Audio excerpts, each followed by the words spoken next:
Balancez les mots, Seigneur. Tu feras encore dans ma vie. À notre Dieu soit toute la gloire pour tous ses offerts. Dis-le encore, oh Dieu, tu l'as fait, tu feras encore dans ma vie. À notre Dieu soit toute la gloire pour tous ses offerts. À notre Dieu, soit toute la gloire. Adorez le roi des gloires, il est là. Pour tous ses offerts. À notre Dieu, On balance les mains au Seigneur pour l'adorer. On le fait, on balance les mains au Seigneur. Pour tous ses offerts. Dis-le, oh Dieu,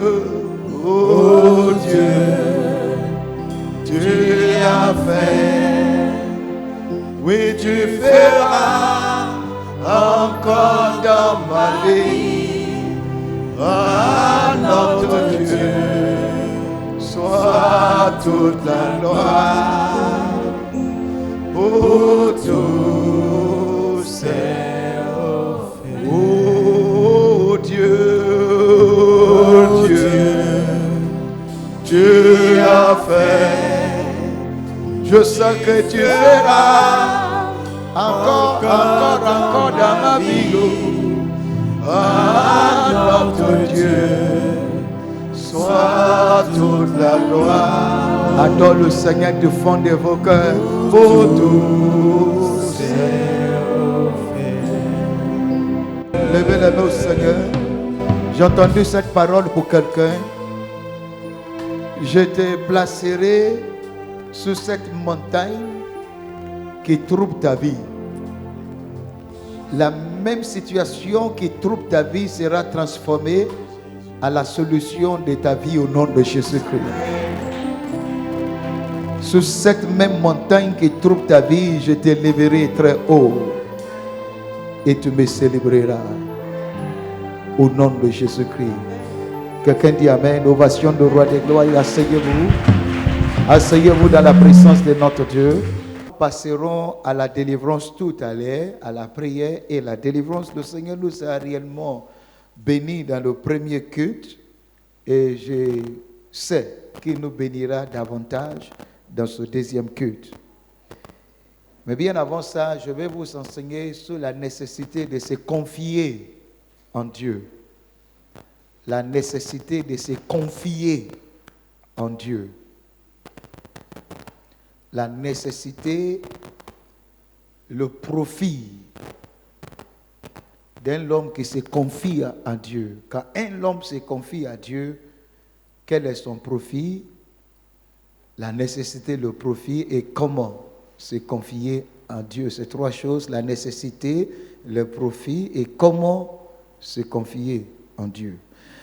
Isaïe chapitre 40, verset 31, sera notre texte de base. Isaïe chapitre 40, verset 31.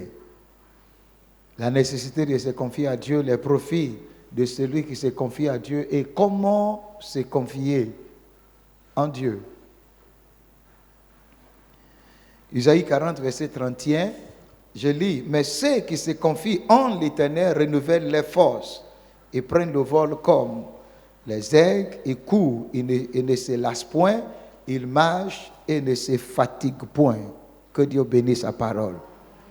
Alors, il y a des choses qui se présentent à chaque personne qui vient devant Dieu, des choses qui se présentent à chaque chrétien qui vient devant Dieu, qui croit que Dieu est son secours. Il y a des choses. Première chose est de recevoir quelque chose de Dieu. Deuxième chose est d'expérimenter quelque chose de la part de Dieu. Première chose est de recevoir quelque chose de Dieu. Deuxième chose est d'expérimenter quelque chose de la part de Dieu. Alors, recevoir quelque chose de Dieu est de demander quelque chose à Dieu. Recevoir quelque chose de Dieu est de demander quelque chose à Dieu. Matthieu 7, verset 7 nous dit ça, demandez, vous recevrez. Alléluia. Il a dit tout ce que vous demanderez à mon Père, il vous donnera ça. Donc, premier niveau est de recevoir, mais nous recevons en demandant. Mais ce que l'homme reçoit est connecté à ses besoins. Ce que l'homme reçoit de Dieu est connecté à ses besoins. L'homme a besoin d'argent, il demande, Dieu lui donne. Alléluia. L'homme a besoin d'une maison à louer. Il demande et Dieu lui donne une maison à louer. L'homme demande à Dieu, je veux un véhicule, je veux une maison, je veux l'argent. Toutes ces choses sont nos besoins. Quelqu'un me suit? Donc, et quand l'homme demande quelque chose à Dieu, il n'a pas besoin de faire quelque chose selon Jésus-Christ. Hein? Il n'a pas besoin de faire quelque chose. En demandant quelque chose à Dieu, il demande par ses lèvres. Quelqu'un me suit? Mais il ne demande pas avec toute sa vie entière, tout son corps. Il demande par ses lèvres. C'est pourquoi les résultats de ce que nous demandons sont connectés à nos besoins. Dis, je vais aller au-delà de mes besoins. Dis encore fort, j'irai au-delà de mes besoins. Alors, deuxième chose est d'expérimenter. Celui qui demande quelque chose à Dieu peut ne pas expérimenter. Amen. Deuxième chose est d'expérimenter. Nous expérimentons des grandes choses de la part de Dieu. Celui qui veut expérimenter, expérimente des grandes choses de la part de Dieu. Vous me suivez? Celui qui veut expérimenter est celui qui va au-delà des besoins, mais qui va à l'expérience des miracles. Il va au-delà des besoins, mais il expérimente des miracles. Nous ne recevons pas des miracles, nous expérimentons des miracles. Vous me suivez? Demander l'argent de Dieu et puis recevoir l'argent de Dieu n'est pas un miracle. C'est une réponse à une demande. Quelqu'un me suit? Parce que tout ce que nous recevons ont des courtes durées. Mais ce que nous expérimentons ont des longues durées. Vous me suivez? Ont des longues durées. Anne n'avait pas demandé d'être féconde. Anne a demandé d'expérimenter la fécondité, d'avoir enfant. C'est pourquoi elle avait dit à Dieu, au début elle demandait, mais après elle a dit à Dieu, si tu me donnes, je te donnerai cet enfant. Vous comprenez?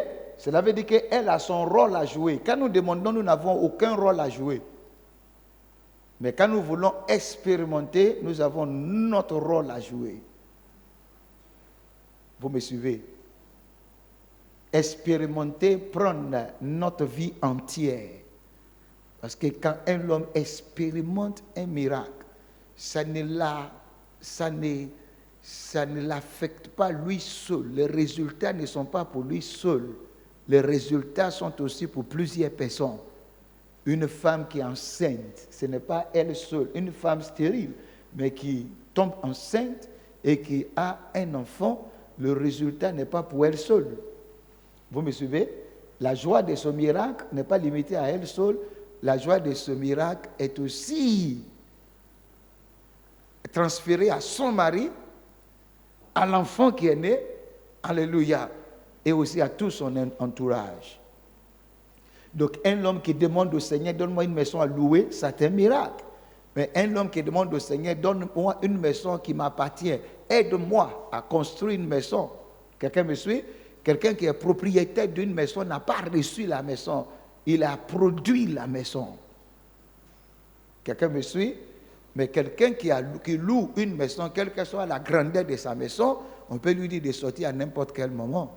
Mais on ne peut jamais dire à quelqu'un de sortir de sa propre maison. Je prie que tu expérimentes des miracles. Quelqu'un dit amen fort. Donc celui qui demande quelque chose est bon, mais celui qui expérimente quelque chose est mieux. On expérimente le miracle en se confiant à l'Éternel. Quelqu'un me suit? On expérimente le miracle en se confiant à l'Éternel. Mais on reçoit la réponse des prières en demandant à Dieu. Je prie que chacun de vous va au-delà de demander et que vous commencez à expérimenter. Quelqu'un me suit? Maintenant, écrivez ça. L'expérience de miracle demande la participation active de celui qui le veut. L'expérience de miracle demande la participation active de celui qui le veut.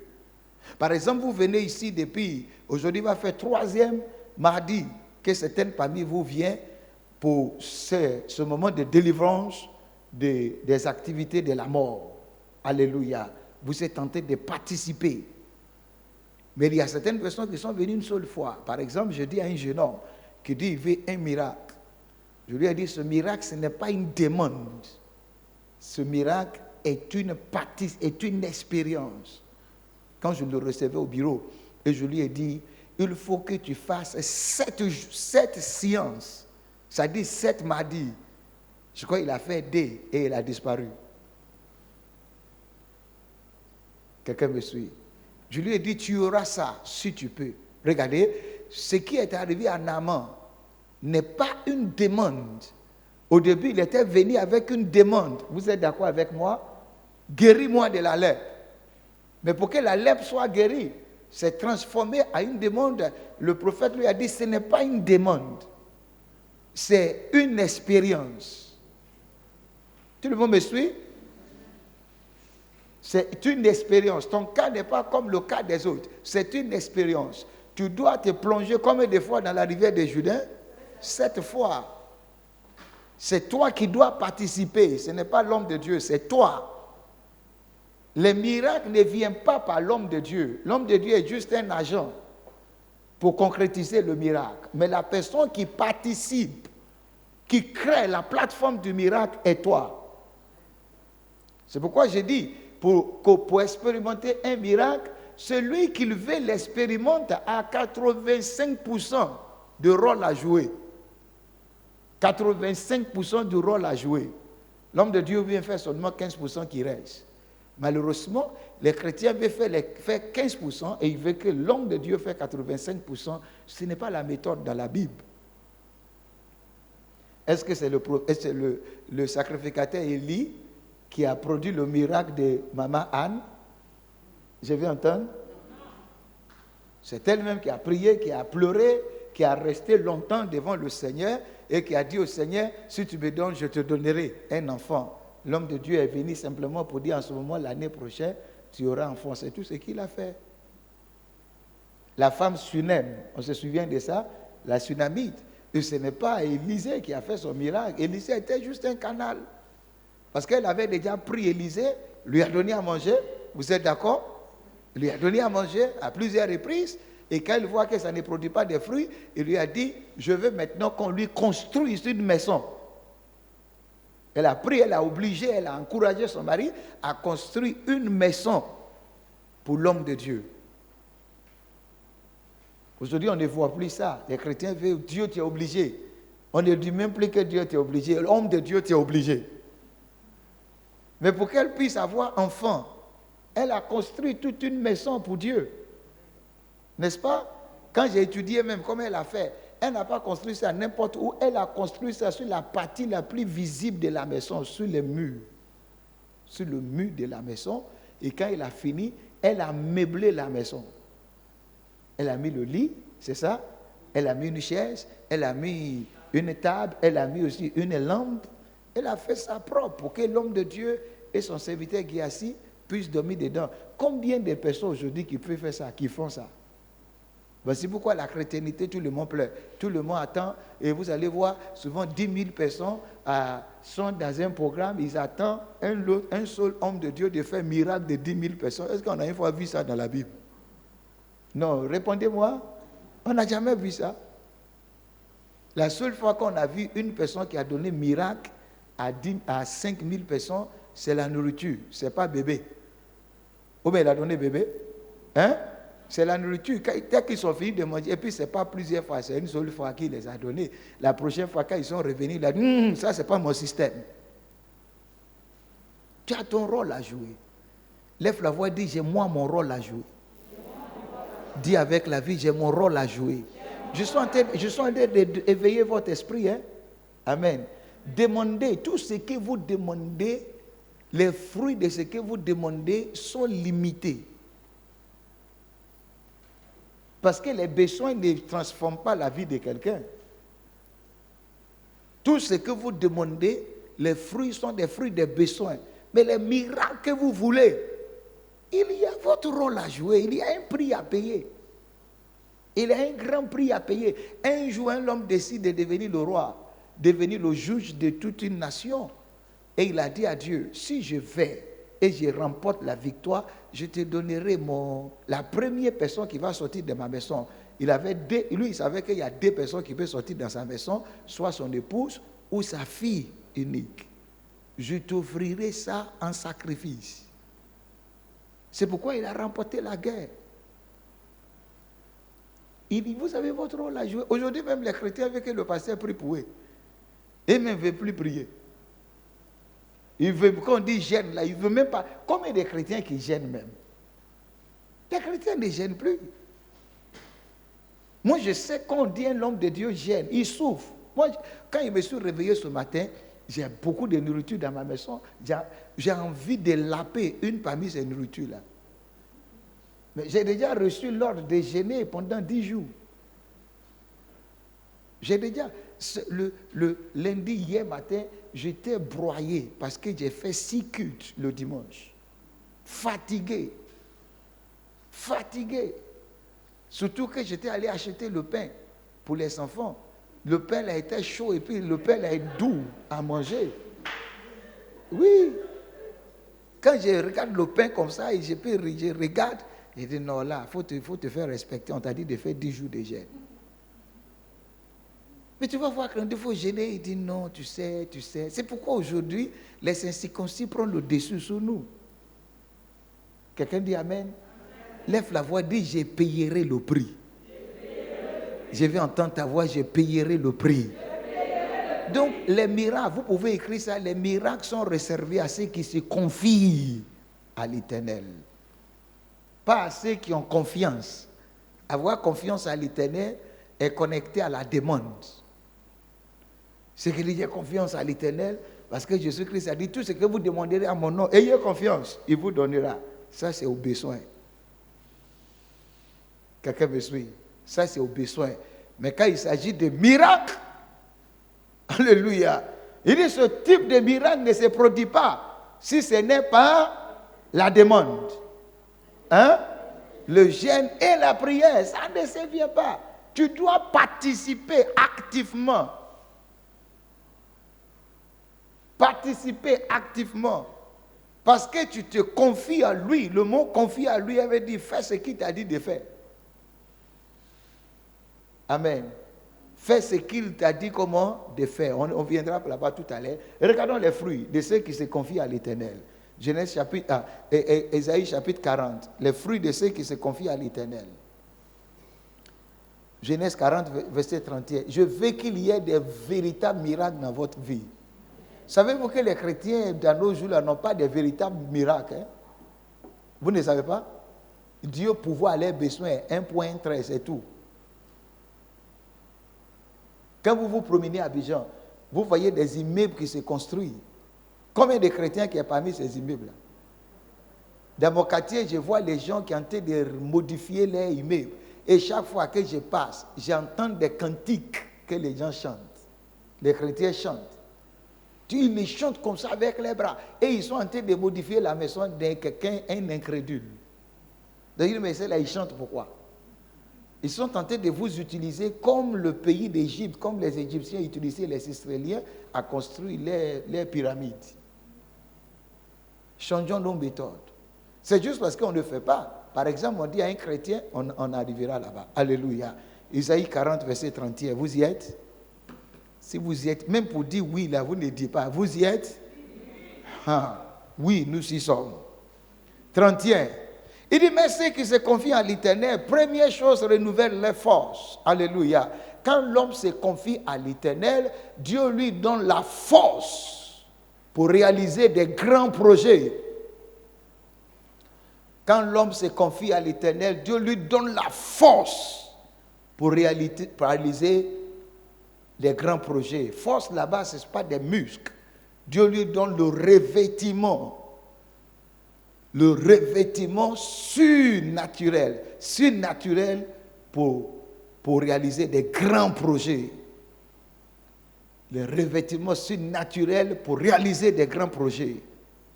Ça dit, le revêtement pour devenir plus productif dans la vie. J'entends amen de quelqu'un? Voilà. Donc voici première chose. Deuxième chose que ça donne, ceux qui se confient à l'Éternel prennent le vol comme les aigles. Prendre le vol comme les aigles veut dire Dieu les amène à une nouvelle gloire. Dieu les amène à une nouvelle gloire, une nouvelle attitude. Un niveau très élevé dans la vie. Une nouvelle gloire, une nouvelle attitude. Un niveau très élevé dans la vie. Je prie que vous allez quitter dans les plaintes de la vie et vous allez mettre la main à la pâte. Vous allez vous engager pleinement dans l'œuvre du Seigneur. Et que Dieu vous prenne de gloire en gloire. Quelqu'un dit Amen. Parce que Dieu nous a promis de nous prendre de gloire en quoi? En gloire. À condition que nous nous confions pleinement au Seigneur. 2 Corinthiens 3, verset 18. Il dit, nous tous qui, le visage découvert, contemplons comme dans un miroir la gloire du Seigneur. Alléluia. Contempler la gloire du Seigneur veut dire se confier en lui. Contempler sa gloire veut dire se confier en lui. Il est tout le temps devant moi. Dans le jeûne et la prière, dans la méditation intensive de la parole du Seigneur, nous partirons, nous prendrons le vol comme l'aigle. Quelqu'un dit Amen. Troisième chose, ils courent et ne se lassent point. Alléluia. Ils auront, courent et se lassent point veut dire une accélération considérable. Une accélération considérable dans le progrès de la vie. Une accélération considérable dans le progrès de la vie. Nous nous accélérons. Aucun mois n'est pareil à un autre mois. Chaque mois, il y a des évolutions. Il y a du progrès. Rien ne peut arrêter ton progrès quand tu te confies à l'Éternel. Et quatrième et dernière chose, image et ne se fatigue point. Quatrième chose veut dire tu auras une stabilité durable dans ta vie. Une stabilité durable. Tu seras stable dans ta vie spirituelle. Il n'y aura pas de hauts et bas spirituels. Un homme qui est tout le temps dans le jeûne et la prière, dans la méditation de la parole, est-ce qu'il peut dire que ma vie spirituelle est détruite? Hein? Il ne peut jamais expérimenter la lourdeur spirituelle parce que c'est devenu son activité, c'est devenu son style de vie, c'est devenu son quotidien. Il n'est pas connecté, il n'est pas déconnecté au ciel. Il y a des anges qui font des navettes dans sa vie tout le temps. Que ce soit ton partage, dis Amen. Il aura une stabilité. Ça va? Maintenant, comment se confier à l'Éternel? Alléluia. Comment se confier à l'Éternel? Je veux me confier à Dieu, ça veut dire quoi? Confier à Dieu veut dire marcher avec Dieu dans l'honnêteté et dans la droiture. Se confier à Dieu veut dire marcher avec Dieu dans l'honnêteté et dans la droiture. Dans l'honnêteté et la droiture. Je vis une vie honnête. Je vis une vie de la droiture. Dieu vient chez moi quand il veut. Genèse 17, verset 1 à 3. Il dit, marche devant moi, sois intègre et je te bénirai à l'infini. Marche devant moi et sois intègre et je te bénirai à l'infini. Dieu a besoin de notre participation. Dieu ne veut pas faire le miracle pour quelqu'un qui dort quelque part, le miracle pour quelqu'un qui se promène quelque part, le miracle pour quelqu'un qui sert le diable et Dieu va le récompenser d'avoir bien servi le diable. Dieu ne veut pas ça. Dieu veut ta collaboration avec lui. Dis, ma collaboration avec Dieu me donnera le miracle. Alléluia. Et deuxième chose, première chose c'est marcher dans l'honnêteté. Deuxième chose, de servir Dieu. Servir Dieu avec vos biens. Servir Dieu avec vos biens. Avec vos biens. Servir Dieu avec vos biens. On a déjà vu ça tout à l'heure. La femme Sunem avait servi Dieu avec quoi? Je vais entendre. Avec ses biens. Et Naaman. Naaman venait pour son miracle. Est-ce qu'il n'est pas venu avec ses biens?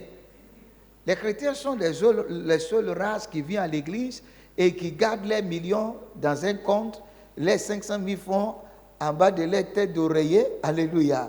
Et ils viennent avec 500 francs pour donner à Dieu. Ce sont les chrétiens seulement qui font ça. Dans la Bible, les gens vont avec les biens pour honorer Dieu. Proverbe 3, verset 9 au verset 10. Le peu que Dieu t'a donné, tu as gardé. Et puis maintenant, tu lui demandes, ajoute encore. Qui t'a dit que Dieu n'a pas besoin de ce que tu as gardé? Dieu va toujours demander, qu'as-tu dans la main? Qu'as-tu? Tu me présentes quoi?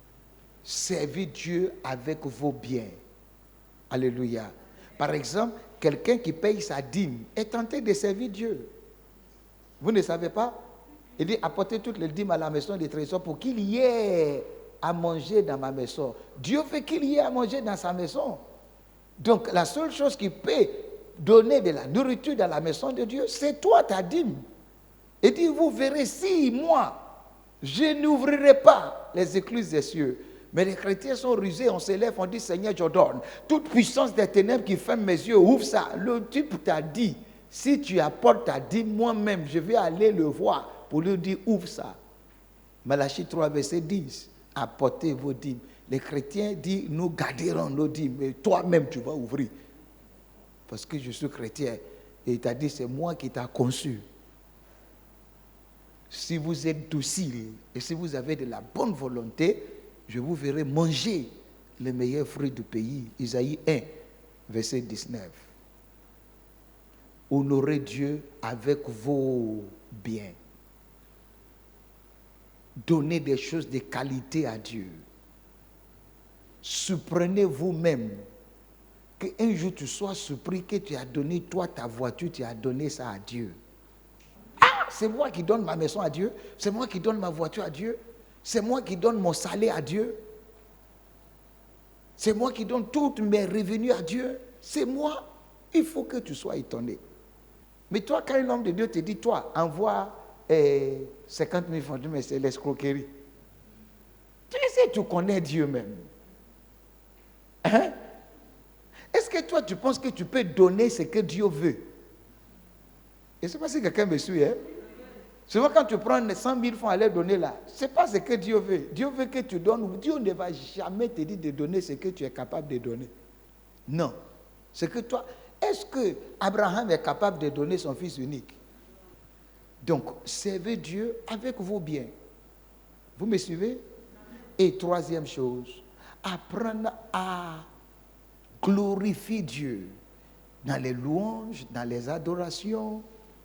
Apprendre à glorifier Dieu dans les louanges, dans les adorations, dans les services dans ton église. Toutes ces choses comptent.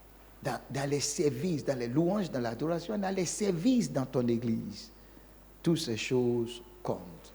Et tu verras que soudainement, quand tu n'attends pas, tu vas soudainement te trouver, constater que tu es déjà maintenant dans un miracle.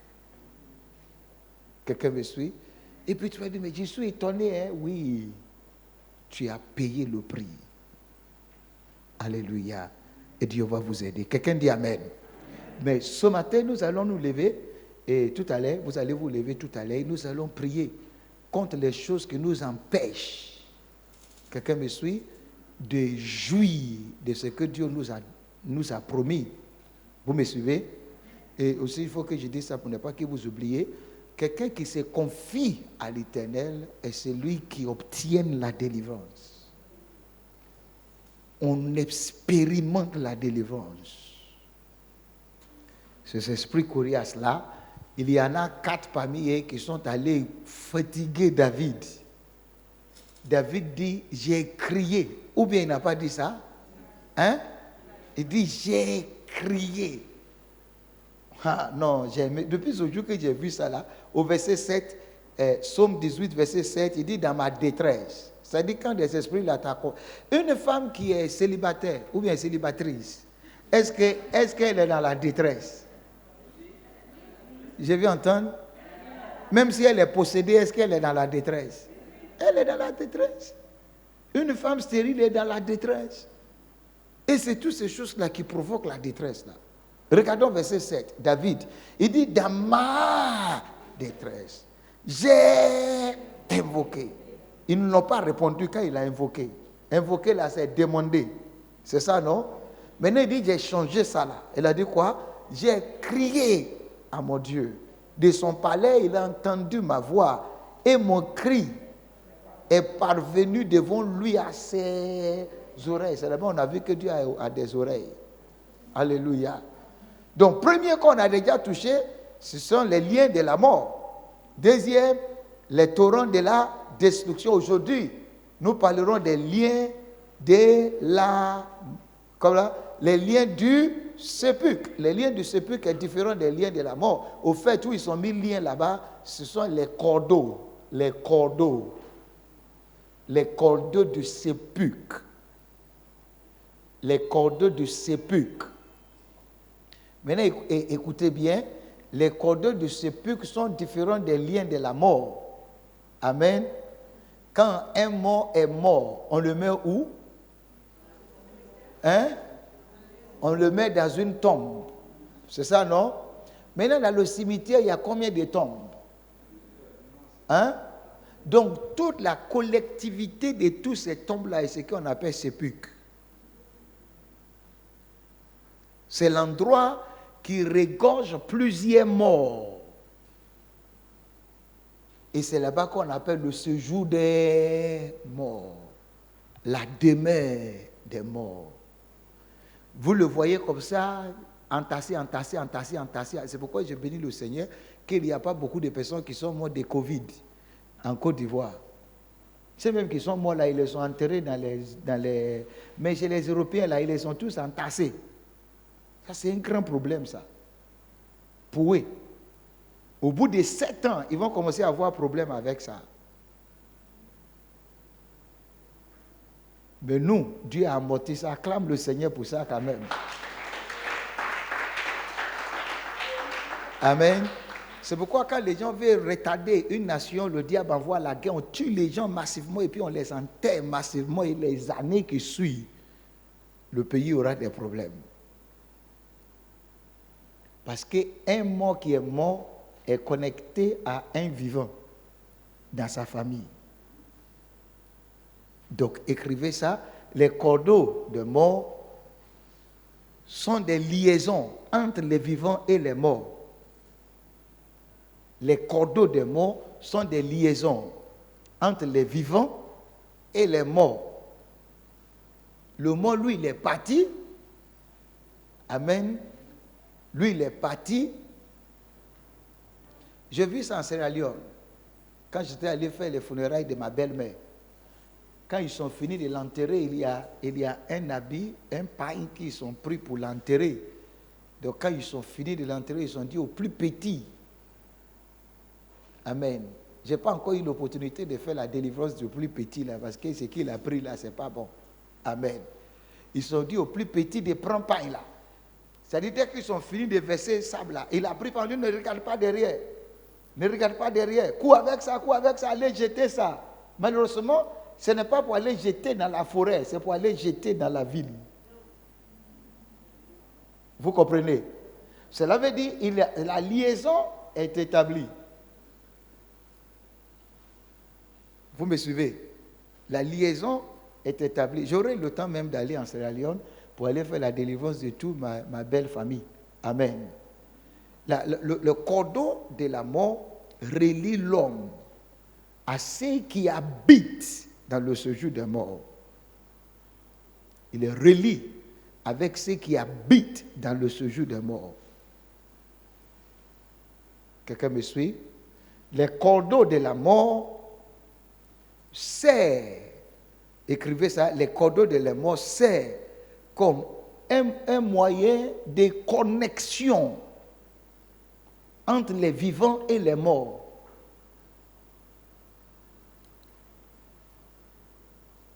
C'est pourquoi vous voyez que dans une bonne ville, nos villages, on n'enterre pas les gens dans la ville. On les enterre où? En dehors, dans l'embrousse. Parce qu'il n'y a pas de communion entre nous et ces personnes. Donc on revient chez toi pour que tu puisses comprendre ce qui te concerne. Alléluia. Les cordons de la mort permettent à l'expérience du mort de se répéter dans la vie de sa progéniture. Les cordons de mort permettent à l'expérience du mort de se répéter dans la vie de ses progénitures. C'est-à-dire qu'il est déjà mort, mais s'il est mort avec crédit, ses progénitures aussi mourront avec crédit. S'il a une maladie de diabète qu'il a tué, ses progénitures auront du diabète. C'est comme un pont. Donc nous devons couper ça. Dis, je veux le couper consciemment ce matin. Dis encore, je veux le couper consciemment ce matin. Je n'ai pas le temps, je veux qu'on prie, donc je coupe un peu. Les cordons de mort est un outil utilisé par le séjour des morts pour provoquer la régression dans la vie des vivants. Les cordons de mort est un outil utilisé, un instrument utilisé par le séjour des morts pour provoquer la régression dans la vie des vivants. C'est-à-dire les vivants là, on lance les cordons de mort et on les ramène toujours en arrière. Il ne faut que de revenir en arrière, revenir en arrière, revenir en arrière. Quelqu'un dit Amen. Il va devant et puis on le ramène derrière. Il va devant, on le ramène derrière.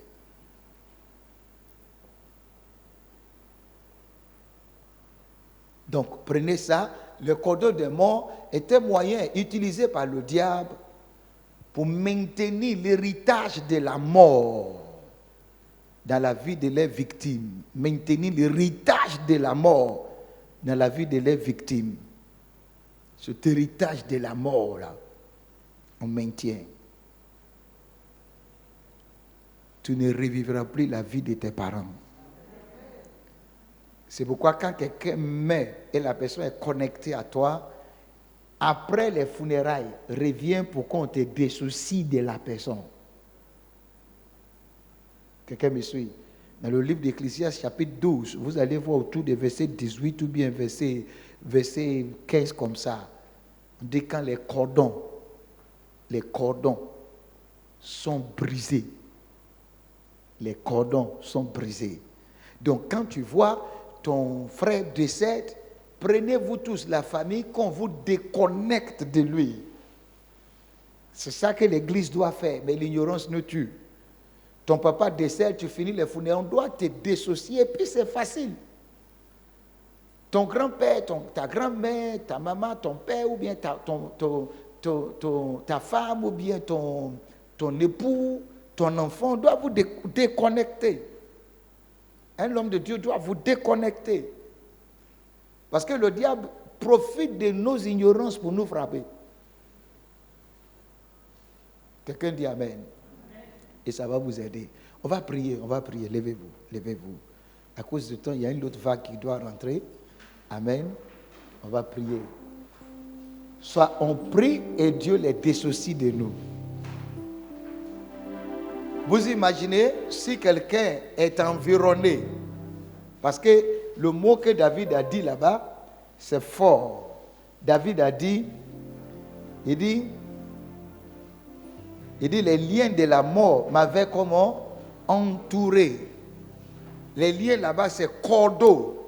Le cordeau, vous voyez, un cordeau peut avoir combien de fils à son intérieur? Vous voyez cordeau, non? Est-ce que c'est un seul fil qui fait un cordeau? Plusieurs fils. Et puis il est lourd. Donc si ça, on prend ça pour emballer les femmes là, comme ça. Vous voyez quand serpent veut tuer les animaux là, qu'est-ce qu'ils font? Ils les étouffent. Ils les paralysent, ils les broient. Donc si vous avez les cordeaux de la mort qui vous lient, qui vous entourent, vous n'allez jamais vivre la vie que vous voulez. Quelqu'un dit Amen. Mais tu vas te détacher de ça ce matin. Quelqu'un est-il prêt? Pendant 15 minutes, tu vas prier. Et Dieu va donner la victoire au nom de Jésus-Christ. Le cordeau qui te lie, tu vas briser ça. Les cordeaux qui te relient, tu vas briser ça. Le bagage qui est sous toi, tu vas enlever. J'aimerais que tu pries rapidement. Dieu est déjà là. L'Esprit de Dieu a fait son travail avant votre arrivée, donc il est encore là. Alléluia. Levez les mains, dis au nom de Jésus-Christ. Je refuse d'être connecté, d'être lié, d'être relié à une puissance des ténèbres.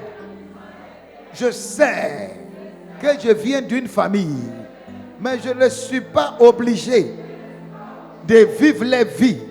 Je ne suis pas obligé de me soumettre à leurs exigences. Mais au nom de Jésus, je renonce à toute alliance qui m'oblige à revivre la vie des morts. Je renonce à toute alliance qui m'oblige à se connecter au séjour des morts. Je déclare au nom de Jésus que les cordeaux de la mort qui me relient au séjour des morts à l'instant sont brisés. Je prends l'épée du Saint-Esprit. Je brise les cordeaux. Allez, vas-y.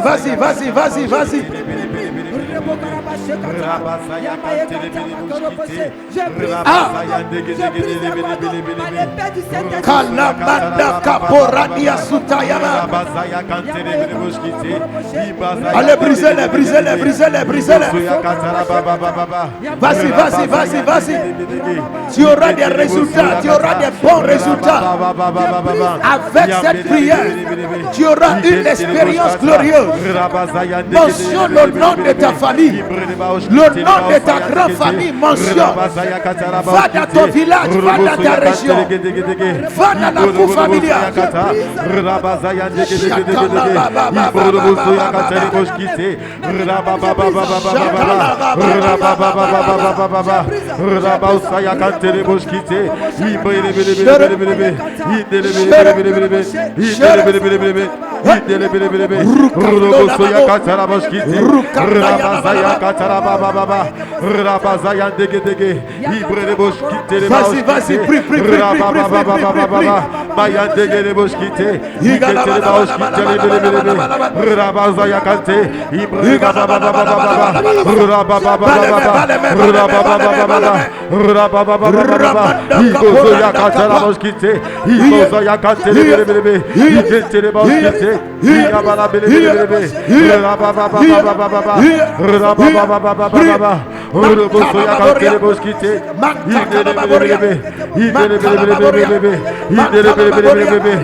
Vas-y, prie.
Dis au nom de Jésus. Au nom de Jésus. Je repère. Je repère. Les cordons de la mort. Les cordons de la mort. Qui provoquent la régression. Qui provoquent la régression. Qui causent les retards. Qui causent les retards. Dans ma destinée. Dans ma destinée. Je repère ce cordon. Je repère ce cordon. Et au nom de Jésus. Et au nom de Jésus. J'ordonne. Qu'il reçoit le feu. Qu'il reçoive le feu. Qu'il soit brûlé. Qu'il soit brûlé. Qu'il soit brûlé. Qu'il soit brûlé. En battant les mains, Seigneur, brûle.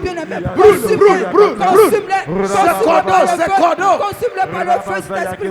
Maintenant, oh, consume-le. Rebokarabashekata. Rabarabara. Ribosheyekebosakata. Brûle-le par le feu. Brûle ce cordon par le feu. Afin que tu sois libéré. Brûle-le par le feu. Brûle la victoire. Rabashekebosakata. Yamayekata.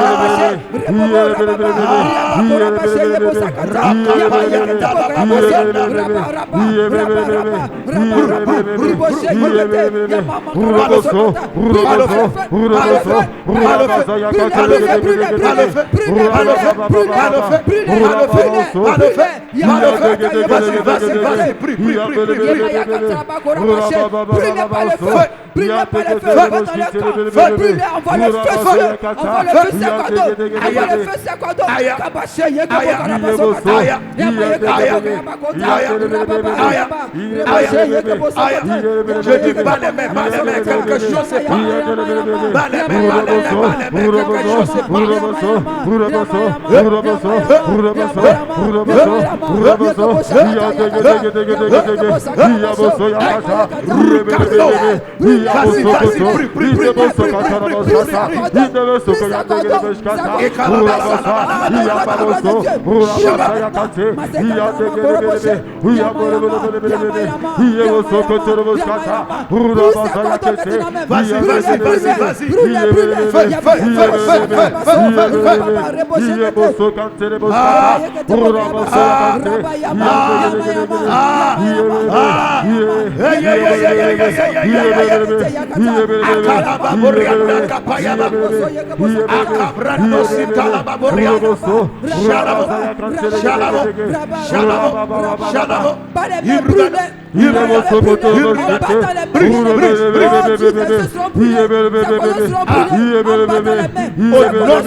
Seigneur, quel héritage de la mort. Quel héritage de la mort. L'héritage qui m'a été imposé. L'héritage qui m'a été imposé. Depuis le séjour des morts. Depuis le séjour des morts. Mais sois ôté. Enlève ces héritages.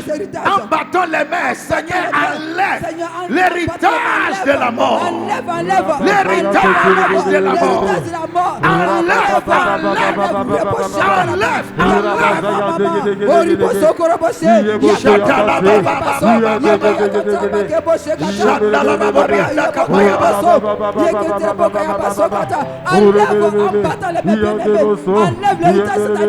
L'héritage de moi, je suis superstation.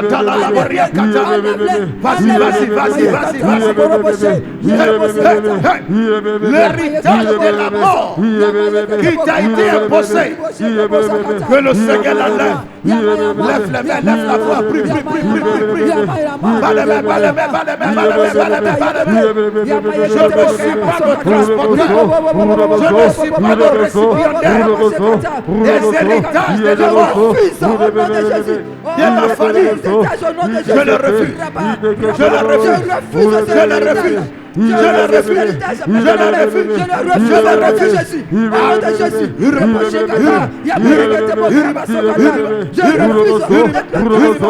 refuse au nom de Jésus. Lève les mains au Seigneur. Papa, je présente ces vies à toi. Que tous les cordons du séjour des morts qui les lient, qui les environnent, soient brisés ce matin. Dis Amen si ça te concerne. Tu ne vas pas vivre une vie étouffée. Tu ne vas pas vivre une vie limitée. On ne va pas t'étouffer jusqu'à ta mort. Un jour, tu auras ta délivrance.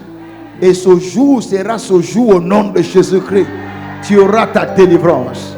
Lève les mains, papa, je demande qu'il soit repéré par ton feu. Que celui qui est lié soit repéré par ton feu. Et qu'il soit libéré ce matin.